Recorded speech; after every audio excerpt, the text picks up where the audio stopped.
बिस्मिल्लाहिर्रहमानिर्रहीम। आज हमारे पास है एक्सरसाइज 2.1 क्लास जो है वो फ़र्स्ट ईयर है हमारे पास। हमने पहले 5 क्वेश्चन जो है वो लास्ट लेक्चर में कर लिए थे। आज जो है वो हमारे पास है क्वेश्चन नंबर 6। क्वेश्चन नंबर 6 में उसने कहा हुआ है, a stone fall from the height of 60 metre on a ground and the height h after x second in approximately given by h x जो है वो एक फंक्शन दिया हुआ है जिसकी वैल्यू जो है वो 40 माइनस 10x का स्क्वायर है। ये एक फंक्शन दिया हुआ है, उसमें उसने पहला पार्ट जो है उसने आपको कहा हुआ है कि what is the height of stone when, different times दिए हुए हैं और कहा हुआ है कि हाइट जो है ना उस वक्त कितनी होगी जब x जो है वो 1 सेकंड हो। नंबर बी, जब x जो है वो 1.5 सेकंड हो। और नंबर सी जो है when x is equal to 1.7 second. तीनों जो है ना x की वैल्यूज़ में आपने बताना है कि उसकी हाइट कितनी होगी। इसमें x की जगह पुट करें हाइट फाइंड करने के लिए। एक दफ़ा x की जगह मैं 1 पुट कर रहा हूँ, 40 माइनस 10x का स्क्वायर। यहाँ पे x की जगह भी वैल्यू पुट करनी है 1 और उसका होल स्क्वायर। ये h is equal to 40 minus 10, 1 का स्क्वायर जो है वो 1 ही होगा। h is equal to 40 minus 10 one ज़ा 10 और h की वैल्यू हमारे पास क्या आ गई है 30। एक h की वैल्यू आ गई है जब हमारे पास x जो है वो 1 सेकंड था, मतलब 1 सेकंड में हाइट जो है वो 30 ऊपर होगी। नेक्स्ट हम क्या पुट करेंगे, x की जगह 1.5 पुट करेंगे, 40 माइनस 10 1.5 का whole square. 1.5 is equal to 40 minus 10, 1.5 का स्क्वायर लेंगे तो ये 2.25 आ जाएगा। h 1.5 is equal to 40 minus, जब इसे 10 से मल्टीप्लाई करेंगे तो ये 22.5 आ जाएगा। 10 को 2.5 से मल्टीप्लाई करेंगे तो 22.5 आ जाएगा हमारे पास। अब इसमें इसको माइनस करें, 40 माइनस 22.5 तो ये हमारे पास आ जाएगा 17.5। एक हमारे पास h की वैल्यू ये आ गई। नेक्स्ट हमारे पास x की जगह हमने पुट करना है 1.7। उसी ऊपर वाली इक्वेशन में हमने x की जगह पुट कर लिया है 1.7 और उसका होल स्क्वायर। पहले इसका स्क्वायर लें, 40 माइनस 10, 1.7 का स्क्वायर होता है जी 2.89। 2.89 को 10 से मल्टीप्लाई करें, 40 माइनस इसको मल्टीप्लाई करेंगे तो 28.9 आ जाएगा। 1.7 को 40 में से 28.9 जो है वो माइनस करेंगे तो हमारे पास आ जाएगा 11.1। ये तीन हाइट्स हैं टाइम के डिफरेंस में। जब टाइम 1.7 होगा तो हाइट जो है वो 11.1 मीटर होगी। जब टाइम 1.5 होगा तो हाइट जो है वो 17.5 मीटर होगी। जब 1 सेकंड होगा तो हाइट जो है वो हमारे पास कितनी हो जाएगी 30 मीटर हो जाएगी। और ये इसका आंसर है। इसका सेकंड पार्ट जो है, सेकंड पार्ट में उसने कहा हुआ है कि What does the stone strike the ground? When does the stone strike the ground? कि स्टोन जो है, पत्थर जो है वो ज़मीन पे कब टकराएगा। हमारे पास क्वेश्चन वही है, H X is equal to 40 minus 10x का स्क्वायर। अब हमने टाइम खुद फाइंड करना है, टाइम खुद हमने फाइंड करना है और हमने बताना है कि ग्राउंड पे पहुंचने के बाद ना उसका टाइम कितना होता है। ग्राउंड पे पहुंचने का मतलब है कि हाइट जो है फिर उसकी ज़ीरो हो जाएगी तभी वो ग्राउंड पे होगा ना। इसका मतलब है एच एक्स हमारे पास क्या होगा 0। अब यहाँ पे पुट कर लें 0 is equal to 40 minus 10x का होल स्क्वायर। इधर ये 40 माइनस है, प्लस है, इधर आके माइनस हो जाएगी माइनस 10x का स्क्वायर। एक्स स्क्वायर के साथ जो है ना 40 हम वो दूसरी साइड पे लेके चले गए हैं। 0 में से 40 माइनस करेंगे तो हमारे पास कितना आ जाएगा minus 40 is equal to minus 10x का स्क्वायर। माइनस 10 इससे मल्टीप्लाई हो रहा है, इधर आके क्या हो जाएगा डिवाइड हो जाएगा इज इक्वल टू एक्स का स्क्वायर, माइनस 10x स्क्वायर के साथ मल्टीप्लाई हो रहा था, इधर आके डिवाइड हो गया, ये माइनस माइनस से कट हो गया, ये 0 0 से कट हो गया, 4 इज इक्वल टू एक्स का स्क्वायर आ जाएगा। अब स्क्वायर को ख़त्म करने के लिए हमें दोनों साइडों पे स्क्वायर रूट लेना पड़ेगा, इस साइड पे भी स्क्वायर रूट लेंगे और इस साइड पे भी स्क्वायर रूट लेंगे, ये स्क्वायर रूट से कट के एक्स आ गया और इसका स्क्वायर रूट लेंगे तो ये प्लस और माइनस 2 हमारे पास वैल्यू आ जाएगी। मतलब 2 सेकंड टाइम होगा जब वो ज़मीन पे हिट करेगा 60 मीटर की बुलंदी से। टाइम जो है वो माइनस में नहीं हो सकता, इसलिए टाइम जो है वो हमारा सिर्फ +2 आ जाएगा। तो आप +2 या +-2 दोनों सूरतों में लिख सकते हो। नेक्स्ट हमारे पास है क्वेश्चन नंबर 8। क्वेश्चन नंबर 8 में उसने कहा हुआ है कि f(x) जो है वो आपके पास 2x - 3 डिवाइडेड बाय x + 1 दी हुई है आपको, और आपने इसका क्या फाइंड करना है, find the domain and range. सबसे पहले आपने डोमेन और रेंज इसकी फाइंड करनी है, फिर ऑन टू फंक्शन फाइंड करना है, और फिर जो है वो 1 to 1 इसको प्रूव करना है। ये 3 चीज़ें हमने करनी है। सबसे पहले इसकी डोमेन फाइंड करना है, डोमेन ऑफ f(x) जो है वो हमने कैसे फाइंड करनी है। आपने जो इसका डिनोमिनेटर है ना उसको जो है वो 0 के बराबर रखना है। फॉर एग्ज़ाम्पल हमारे पास ये डिनोमिनेटर था तो हम यहाँ पे ना इसे रख लेते हैं 0 के बराबर। लेट करना है आपने कि ये नहीं बराबर हो सकता 0 के, मतलब इसका जो डिनोमिनेटर है वो 0 नहीं हो सकता। अगर डिनोमिनेटर 0 हो जाए तो वो क्या हो जाएगा, इन्फिनिटी हो जाएगा। इस फंक्शन का डिनोमिनेटर किसी सूरत भी 0 नहीं हो सकता। इसका मतलब है कब ये 0 नहीं हो सकता, इधर ये प्लस में है, इस साइड पे आके क्या हो जाएगा -1, कि जब आप -1 पुट करोगे ना फिर इसका डिनोमिनेटर 0 हो जाएगा। यहाँ पे x की जगह -1 पुट करो तो -1 + 1 क्या हो जाएगा, इसके अलावा और किसी भी नंबर पे इसका डिनोमिनेटर 0 नहीं होगा। तो यहाँ पे हम डोमेन इसकी लिखेंगे, डोमेन इज़ इक्वल टू तमाम रियल नंबर हैं लेकिन उनमें से ये वाला जो -1 है ना ये नहीं होगा, ये इसकी डोमेन है। मतलब इसका क्या है कि रियल नंबर कोई भी आप पुट कर सकते हो लेकिन ये -1 उसमें पुट नहीं कर सकते, क्योंकि इसमें -1 पुट करोगे तो इसका आंसर 0 हो जाएगा। ये पूरा फंक्शन ही जो है वो इनफाइनाइट हो जाएगा, वो डेफिनेट फंक्शन रहेगा ही नहीं। ये इसकी डोमेन आ गई है। नेक्स्ट हम इसकी रेंज फाइंड करते हैं। अब इसकी आपने रेंज फाइंड करनी है। रेंज फाइंड करने के लिए इस फंक्शन को आप लेट कर लो y के बराबर, y is equal to 2x - 3 divided by x + 1। ये इधर डिवाइड हो रहा है, इस साइड पे आके y के साथ मल्टीप्लाई हो जाएगा। y × x + 1 is equal to 2x - 3। y को अंदर मल्टीप्लाई करो दोनों से, 2x - 3। अब x वाली एक साइड पे ले आओ और सिंपल y को दूसरी साइड पे ले जाओ। यहाँ पे +y था, इधर आके -y हो गया है, और ये यहाँ पे +2 था, इधर आके क्या हो गया है, -2 हो गया है। अब इनमें से x कॉमन ले ले तो अंदर आ जाएगा y - x is equal to -y - 3। x के साथ ये सारी वैल्यू जो है वो मल्टीप्लाई हो रही है, दूसरी साइड पे जाके क्या करेंगे, हम इसे डिवाइड कर देंगे। y - 2 यहाँ पे सॉरी आना है, दोनों में से x कॉमन ले लेंगे तो 2 आ जाएगा। अब ये हमारे पास ये इक्वेशन बन गई है जिसमें x जो है ना उसको हमने जो है वो एवेलुएट किया हुआ था, फाइंड किया हुआ था।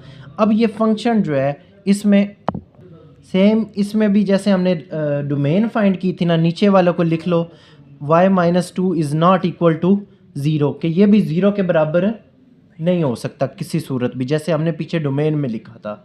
रेंज में भी नीचे वाला जो है वो 0 नहीं बन सकता। इसका मतलब है y की वैल्यू जो है वो 2 पुट नहीं हम करेंगे, नहीं करने के लिए हमने ऊपर इक्वल के क्रॉस लगा लिया। इधर ये -2 थी ना, इस साइड पे आएगी तो ये क्या हो जाएगी +2, मतलब हम y की जगह +2 पुट नहीं कर सकते। अगर पुट करेंगे तो 2 - 2 क्या हो जाएगा, 0 हो जाएगा। तो इसका भी, इसकी रेंज जो है ना वो पीछे वाले की तरह रेंज इसकी क्या हो जाएगी, तमाम रियल नंबर होंगे लेकिन उसमें जो है वो 2 मौजूद नहीं होना चाहिए, तब इसकी रेंज, ये इसकी रेंज है। अगर 2 पुट करेंगे तो यहाँ पे इसका आंसर जो है वो 0 हो जाएगा, वो ख़त्म हो जाएगा। ये इसकी डोमेन और रेंज थी। इसमें इसका सेकंड पार्ट जो है ना वो उसने कहा हुआ है कि आपने इसे प्रूव करना है कि ये ऑन टू फंक्शन है या नहीं है। तो हम फंक्शन लिख लेते हैं, f(x) is equal to 2x minus 3 divided by x plus 1।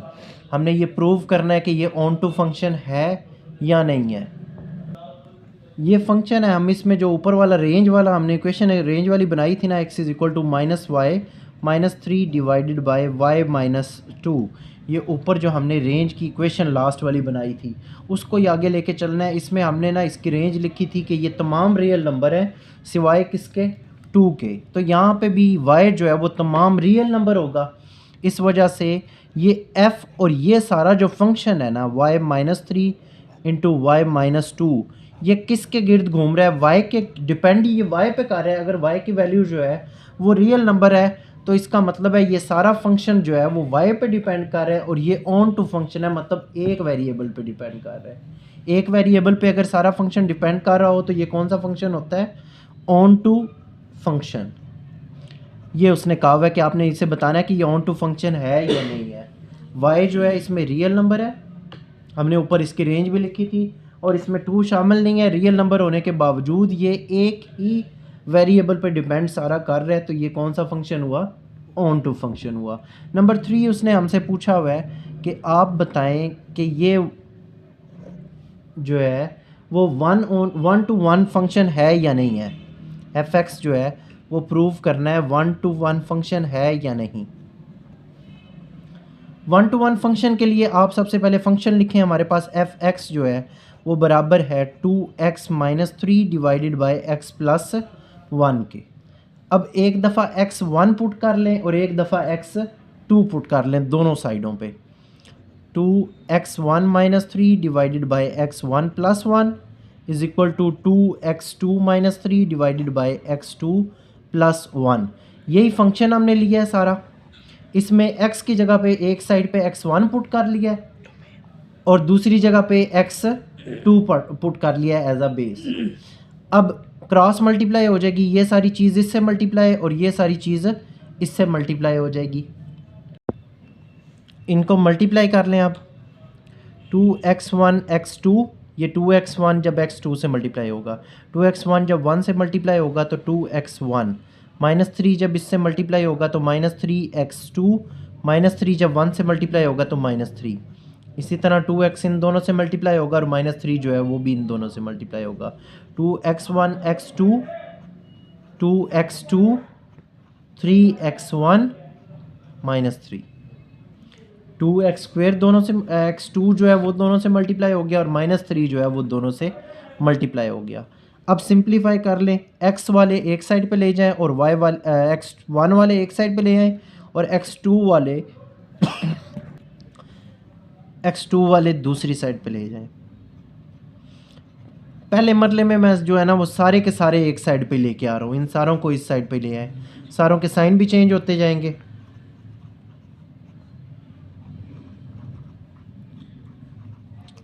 ये सारी वैल्यू इस साइड पे आएगी तो इन सारों के क्या हो जाएंगे, साइन चेंज हो जाएंगे।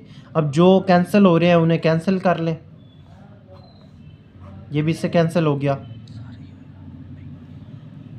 अब हमारे पास 2x1 प्लस 3x1, x1 वाले हमने इकट्ठे लिख लिए हैं और माइनस 3x2 माइनस 2x2 ये हमने जो है वो दोनों इकट्ठे लिख लिए हैं। x2 वाले इकट्ठे कर लिए और x3 वाले। अब इनको सिंप्लीफाई कर लें तो 3 और 2 5 और ये 3 और 2 माइनस 5 हो जाएंगे। माइनस 3 और माइनस 2 माइनस 5 हो जाएगा। अब इस साइड पे ये माइनस है, दूसरी साइड पे जाके ये क्या हो जाएगी, प्लस हो जाएगी। 5x1 is equal to 5x का 2, 5 से कैंसिल हो जाएगा। x1 is equal to x2 हो जाएगा। जब x1 और x2 आपस में बराबर आ जाएंगे तो ये प्रूव करता है कि ये 1 to 1 फंक्शन है। Prove that 1 to 1 function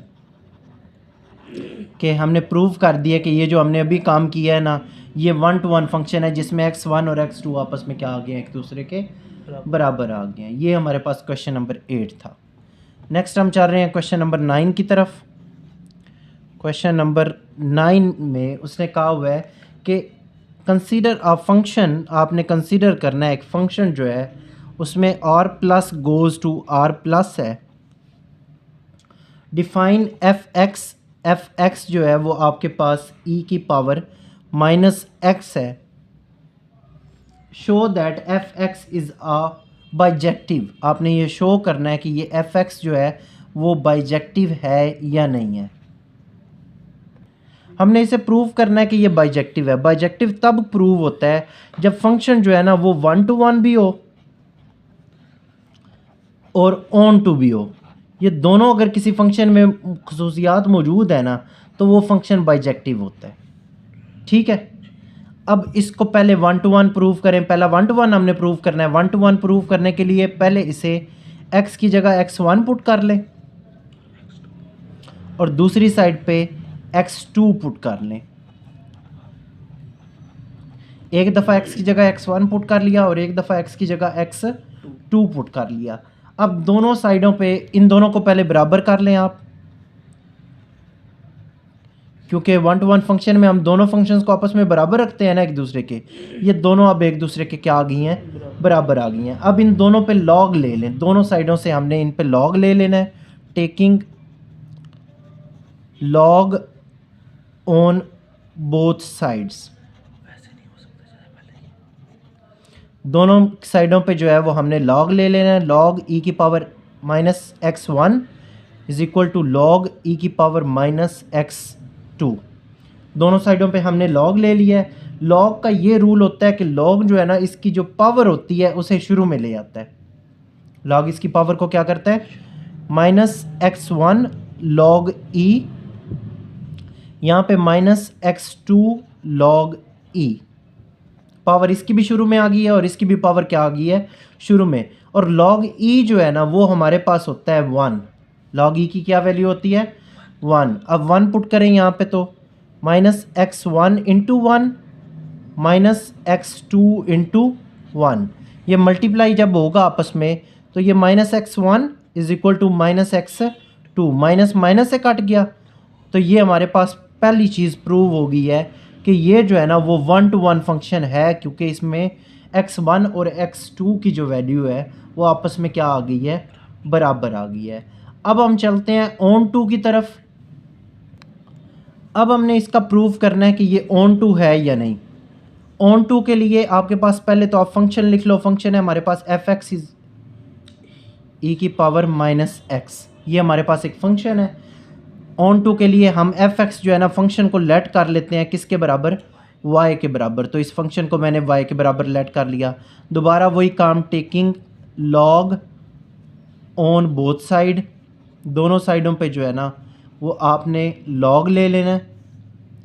log y is equal to log e की power minus x.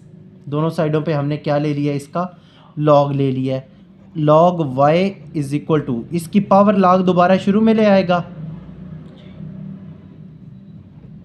Minus x शुरू में आ गया और आगे पावर इस आगे क्या आ गया, लॉग ई। दोबारा पीछे हमने पढ़ा था लॉग ई की वैल्यू जो है वो क्या होती है, लॉग ई की वैल्यू होती है 1। यहाँ पे log y is equal to minus x into 1। यहाँ पे x की वैल्यू लगाओगे तो ये माइनस लॉग वाई हो जाएगा। x जो है वो 1 से मल्टीप्लाई होकर 1 हो जाएगी, फिर माइनस जो है वो दूसरी साइड पे चला जाएगा तो हमारे पास x की वैल्यू आ गई, x is equal to minus log Y.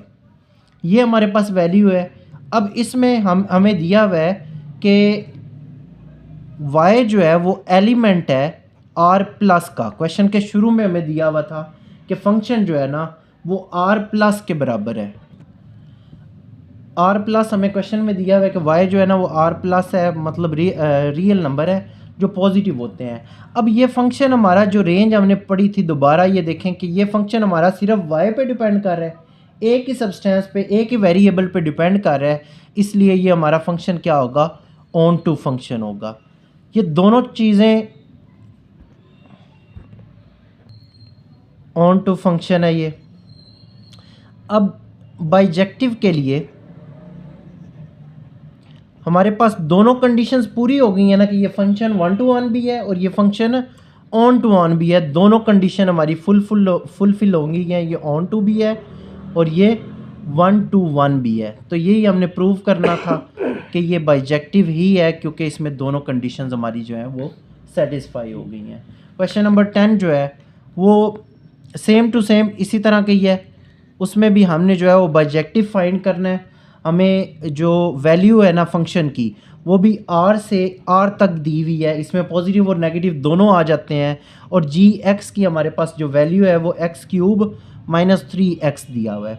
और उसने यही कहा हुआ है कि आपने ये फाइंड करना है ये इंजेक्टिव है और सब्जेक्टिव है, इन दोनों में से आपने बताना है कि ये इंजेक्टिव है या सब्जेक्टिव है। तो हम जो है वो इसको स्टार्ट करते हैं। इसमें सबसे पहले 1 to 1 फंक्शन हम प्रूव करेंगे।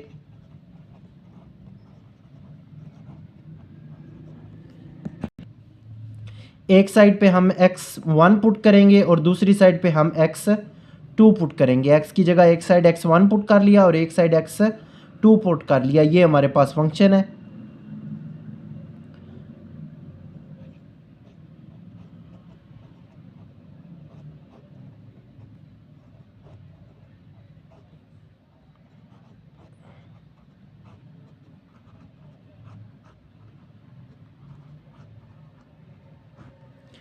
ये हमने वैल्यू पुट कर ली है।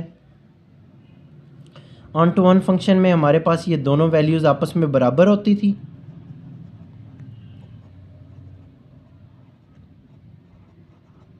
हमने बराबर कर ली है ये वैल्यू और ये वैल्यू आपस में हमने क्या कर ली है, इक्वल कर ली है।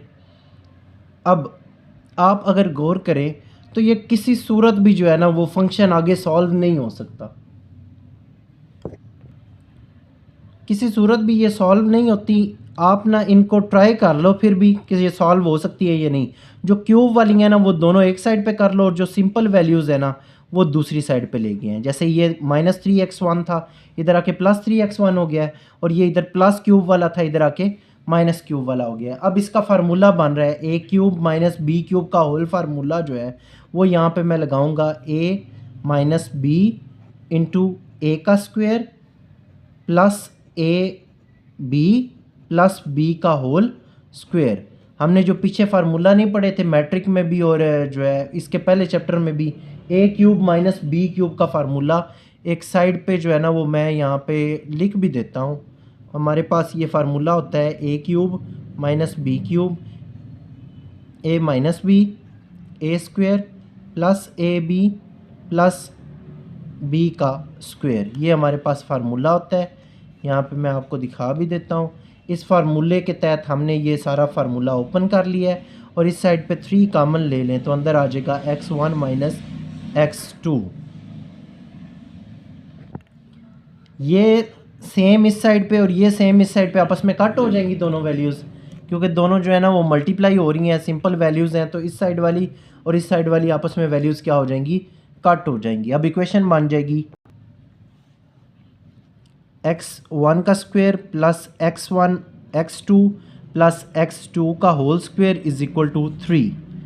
अब x वाली अगर मैं इस साइड पे रखूं